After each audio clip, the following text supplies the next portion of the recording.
50 ವರ್ಷ ಆಗಿದೆ ಅಂದರೆ ಅದಕ್ಕೆ ನಮ್ಮ ತಾಯಿ ಮಾತ್ರ ಅಲ್ಲ, ನಮ್ಮ ತಾಯಿ ಜೊತೆ ತುಂಬ ಜನ ಸೇರಿಕೊಂಡಿದ್ದಾರೆ. ಅವರೆಲ್ಲ ಸೇರಿ ವಜ್ರೇಶ್ವರಿ ಕಮಾಯಿಸ್ನ ಕಟ್ಟಿರೋದು. ಈ ಸಿನಿಮಾ ಬಗ್ಗೆ ಮಾತಾಡಬೇಕು ಅಂದರೆ ನನ್ನ ಮಗನ ಪಿಕ್ಚರ್ ಯಶಸ್ಸಾಯಿತು ಅಂತ ನಾನು ಹೇಳೋಕ್ಕೆ ಇಷ್ಟಪಡಲ್ಲ. ಒಂದು ಯಶಸ್ಸಿನ ಚಿತ್ರದಲ್ಲಿ ನನ್ನ ಮಗನೂ ಇದ್ದಾನೆ ಅಂತ ಹೇಳೋಕ್ಕೆ ಇಷ್ಟಪಡ್ತೀನಿ. ಜಯಣ್ಣ ಫಿಲಿಮ್ಸ್ ಅವರಿಗೆ, KRG ಫಿಲಿಮ್ಸ್ಗೆ ಥ್ಯಾಂಕ್ಸ್ ಹೇಳಬೇಕು. ಯಾಕಂದರೆ ಅಶ್ವಿನಿನ ಸೇರಿಸ್ಕೊಂಡ್ರಿ. ನಮ್ಮ ತಾಯಿ ಬಂದು ಸೇರ್ಕೊಂಡು ಮಾಡಿದಷ್ಟೇ ಖುಷಿ ಆಗುತ್ತದೆ ನನಗೆ.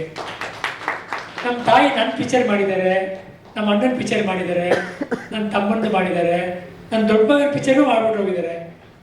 ಇವ್ರದ್ದೊಂದು ಇರಲಿಲ್ಲ, ನನ್ನ ಚಿಕ್ಕ ಮಗನ ಮಾಡೋಕ್ಕೆ ಇರಲಿಲ್ಲ ಅವರು. ಅದೊಂದು ಕೊರಗಿತ್ತು ನನಗೆ. ಅಶ್ವಿನಿ ಅವ್ರು ಬಂದು ಅದನ್ನು ತಿಳಿಸ್ಬಿಟ್ರು ನನಗೆ. ನಮ್ಮ ತಾಯಿ ಮಾಡೋದಷ್ಟೇ ಖುಷಿ ಆಗುತ್ತೆ. ಥ್ಯಾಂಕ್ಸ್ ಅಮ್ಮ, ತುಂಬ ಖುಷಿ ಆಗುತ್ತೆ ನನಗೆ. ಪಿಕ್ಚರ್ ಸಕ್ಸಸ್ ಆಗಿದೆ, ಎಲ್ಲರೂ ಸೇರ್ ಮಾಡಿದ್ದೀರಾ, ನಿಮ್ಮೆಲ್ರಿಗೂ ಥ್ಯಾಂಕ್ಸು. ಅದು 3 ಸಂಸ್ಥೆಗಳು ಸೇರ್ ಮಾಡಿದ್ದೀರಾ. ಇದರಲ್ಲಿ ನೂರಾರು ಸಿನಿಮಾ ನಿಮ್ಮಿಂದ ಬರಲಿ, ನಾವೆಲ್ಲ ಅದನ್ನು ನೋಡ್ಕೊಂಡು ಎಂಜಾಯ್ ಮಾಡಬೇಕು. ಚಿತ್ರಮಂದಿರಗಳೆಲ್ಲ ನಿಮ್ಮಿಂದ ಓಪನ್ ಆಗಲಿ, ಎಲ್ರಿಗೂ ಒಳ್ಳೇದಾಗಲಿ. Thank you Ragini. Ashwini ma'am ನಿಜವಾಗ್ಲೂ ಅವರೊಂಥರ ಅಶ್ವಿನಿ ದೇವತೆ ಥರ. ಅಸ್ತು ಅಂತ ಹೇಳಿದ್ರೆ ಒಳ್ಳೇದಾಗುತ್ತೆ ಅನ್ನೋ ಒಂದು ಮಾತು ಇಲ್ಲಿ ಪ್ರತಿ ಬಾರಿ ಪ್ರೂವ್ ಆಗ್ತಾ ಇದೆ. ಎಕ್ಕದ ಮೂಲಕ ಕೂಡ ಪ್ರೂವ್ ಆಗ್ತಿದೆ ಮ್ಯಾಮ್. ಪ್ಲೀಸ್ ಒಂದು